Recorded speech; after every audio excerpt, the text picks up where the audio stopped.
अपनी बीच बॉडी को शेप में लाना चाहते हैं दोस्तों? तैयार हैं वह अधिक वजन घटाने के लिए? हमारा नया पेटेंटेड आहार योजना तुम्हारे लिए है। आज हम तुम्हारे स्केलेटन से छुटकारा पाने वाले हैं। तुम्हें अपनी हड्डियों की जरूरत नहीं, सही है ना? ठीक है, तैयार हो जाओ।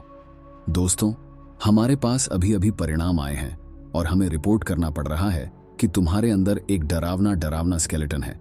तुम्हारा स्केलेटल सिस्टम हड्डियों, टेंडन्स, लिगामेंट्स और कार्टिलेज से बना होता है।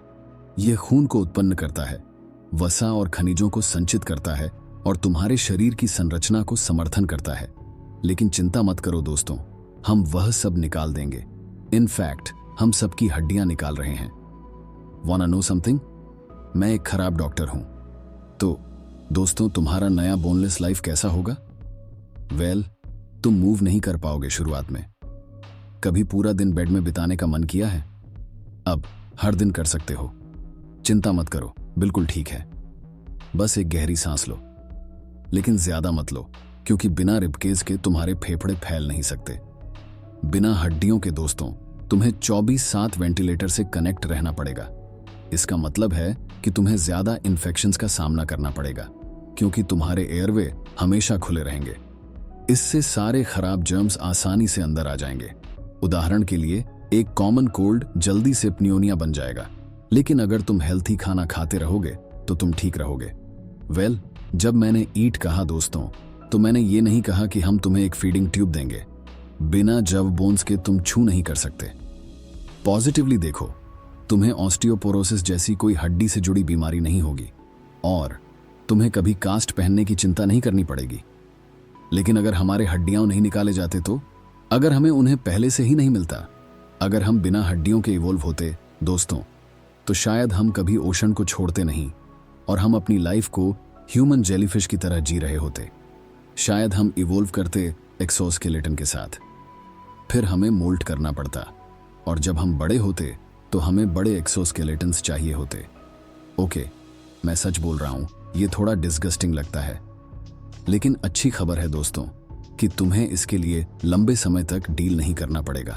हाँ, तुम्हारा लाइफ स्पैन सिग्निफिकेंटली कम हो जाएगा, क्योंकि तुम्हारा स्केलेटन तुम्हारे ऑर्गन्स को मच नीडेड प्रोटेक्शन प्रदान करता है।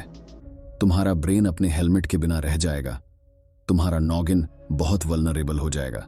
ओके, शायद ये सबसे अच्छा आइडिया नहीं था। हमारे हड्डियां हमें क्रेडिट देने लायक बहुत कुछ करती हैं दोस्तों।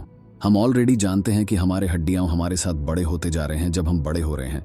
लेकिन क्या तुम्हें पता है कि मॉडर्न लाइफ हमारे हड्डियों को एक्चुअली चेंज कर रही है? उदाहरण के लिए, अपने सिर के पीछे हाथ लगा के देखो।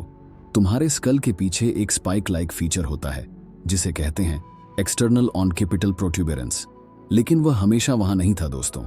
इनफैक्ट ये फीचर इतना रेयर था कि हमने उसे इन्वेस्टिगेट करना 1885 में स्टार्ट किया। तो वह कहां से आया? तो सुनो, ये स्पाइक सबसे कॉमन है यंगर लोगों में। क्यों? टेक्नोलॉजी। हमारे डिवाइस के कांस्टेंट यूज ने इस स्पाइक को लाया है, क्योंकि हम अपने डिवाइस के ऊपर झुकते हैं। इससे हमारे नेक्स पर स्ट्रेन आता है।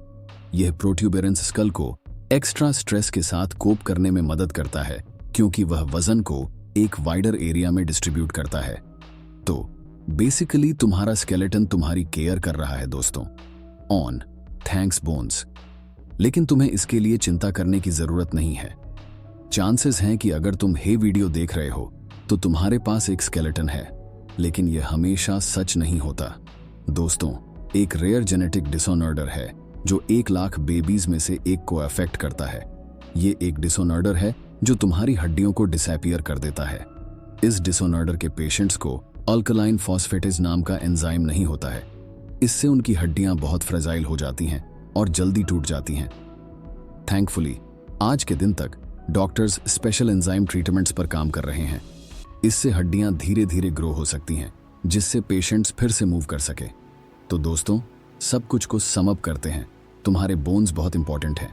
बिना बोन्स के तुम लंबी जिंदगी नहीं जी सकते। और टिबिया हॉनेस्ट, तुम्हें अपने स्केलेटन की केयर करने की कोशिश करनी चाहिए, समझे? Tibia honest, it's a bone joke. जैसे कि टिबिया कुछ भी। लेकिन इस छोटे लाइफ स्पैन के बारे में बात करते हैं दोस्तों। क्या अगर वह नॉर्म हो? कैसा होगा तुम न्यूबॉर्न से लेकर अपने डेथ बेड तक सिर्फ 1 दिन में पहुंच जाते? कैसा होगा तुम सिर्फ 24 घंटे के लिए जी रहे होते? वेल, ये एक और कैसा होगा की कहानी है।